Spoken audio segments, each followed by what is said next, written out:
Place to visit.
Ntabwo uvuga ngo nk'ubu mwakatira kugosora nk'umwaka nk'ibiri cyangwa itatu.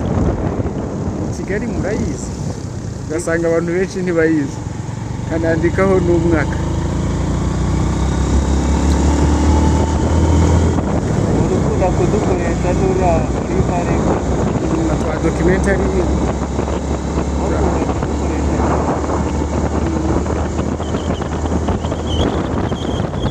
gukora utudokimenteri cyane.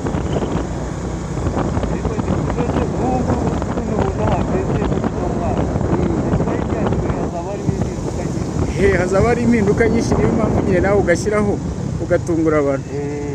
Iyo ugashyizeho icyo gihe avuga ati saha iyi ni ya ryari, ugasanga abantu bafite curiosity nyinshi kuko baba batarabimemorizinze ngo babibike mu mitwe yabo. Birabatungura rero ndatubika. Hari akomerutse kubona bagereranya stade y'94 n'iya 2024. Abo bose baba barabikoze nk'uku nguku nyine kwa iyi, bakadufata bakatubika.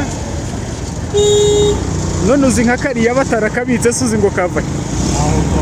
Abari abantu rero batubika ugasanga kamaze nk'igihe. Uwo muntu rero iyo muzika atunga amakuru nk'ayo, iyo hagiye kubaho nk'ikintu cyo gukora documentary y'ahantu bamuha ibiraka, usanga ari ufite ikiraka. None se ubu nkawe baguha ikiraka bazi ko amakuru wayakura. Ubu bakubaza ngo Kigali yo muri 2020 wayibona, uracyayibuka? Abandi babikoze nawe. Rero yewe buri gihe iyo ciya ugomba kugira utuntu ubika cy'ahantu bagira utuntu mbika impinduka usanga imashini yanjye yuzuyemo video nyinshi.